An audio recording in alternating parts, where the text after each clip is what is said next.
ne sont pas des feuilles ballottées par le vent. Nous avons toujours le pouvoir de contrôler nos croyances.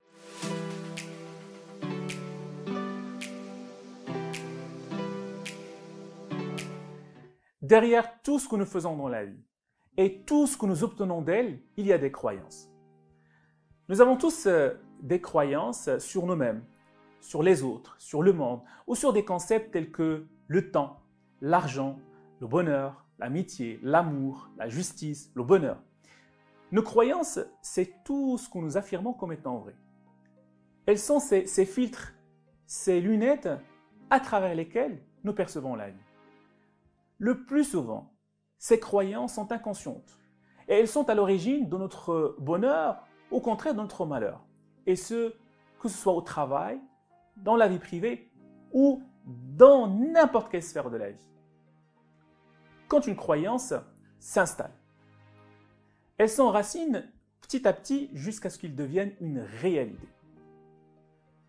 Comme dites par exemple, je vais réussir. En réalité, vous dites, je suis certain de réussir. Quand nous sommes convaincus que quelque chose est vrai, notre cerveau nous donne raison. Finalement, notre cerveau ne fait que ce qu'on lui dit. Nos croyances viennent simplement des idées. Et pour qu'une idée devienne une croyance, elle a besoin d'être corroborée, elle a besoin d'être validée par ce que l'on appelle des références. Si vous dites par exemple que l'amour n'existe pas, pour l'instant c'est une idée. Pour que cette idée devienne une croyance, voire une conviction, elle a besoin d'être confirmée par des références.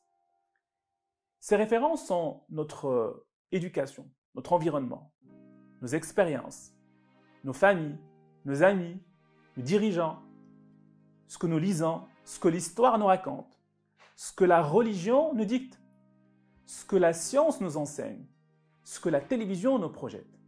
Et ensemble, ces sources forment notre système de croyances qui se transforme en un pouvoir. Et ce pouvoir, soit il construit, soit il détruit les possibilités qu'offre notre présent et notre avenir. Imaginez si dans votre travail, vous croyez que vous allez réussir un projet qui vous a été confié. Vous allez trouver en vous le pouvoir et le potentiel d'y arriver. Et si vous croyez que vous allez être incapable de le réussir, vous allez à coup sûr le rater. Pourquoi? Parce que vous allez signaler à votre cerveau qu'il vous faut s'attendre à un échec. Et vous allez vous mettre dans un état d'esprit sans énergie, sans détermination et sans conviction. Vous êtes sûr que vous êtes mauvais et après tout, pourquoi faire le moindre effort? Et vous allez échouer et votre échec engendrera un autre. Et si vous croyez que vous allez conduire votre projet avec succès, vous allez vous mettre dans un état d'esprit rempli d'enthousiasme, d'énergie, de conviction, de confiance. Pourquoi? Parce que vous croyez à votre succès et vous allez avancer tambour battant. Et votre succès va engendrer un autre et va renforcer votre croyance au départ. Dans tous les cas, quand vous dites que vous en êtes incapable, ou quand vous dites que vous en êtes capable, dans les deux cas, vous avez raison. Parce que les deux croyances sont tellement puissantes qu'elles deviennent une réalité, votre réalité.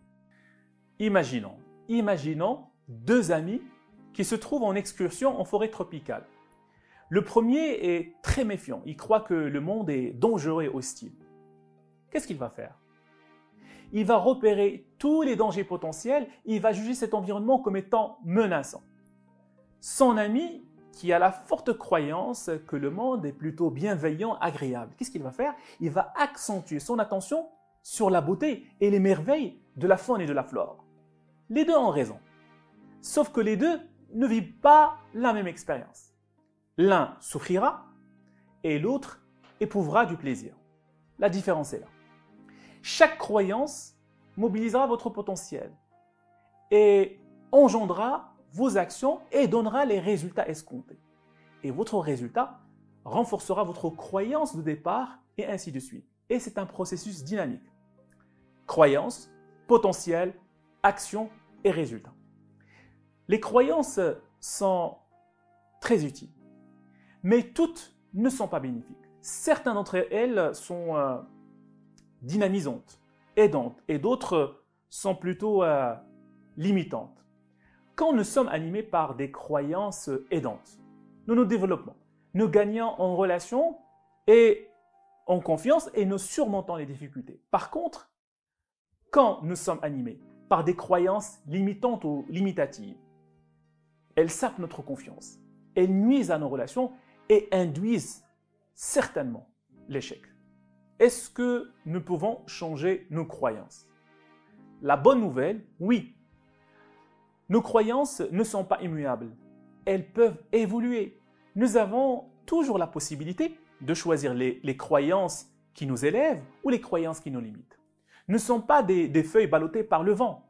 Nous avons toujours le pouvoir de contrôler nos croyances. Je vous invite à faire cet exercice, à repérer les croyances qui vous nuisent et qui vous paralysent. Et pour ce faire, prenez juste le temps de répondre à ces questions. Quelles sont mes peurs? Quelles sont mes pensées négatives? Quelles sont les émotions associées à celles-ci? Quelle est la croyance derrière elle? En quoi cette croyance est-elle ridicule ou absurde?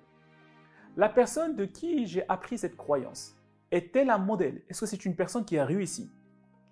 Quel est le coût affectif que je vais payer si je n'abandonne pas cette croyance?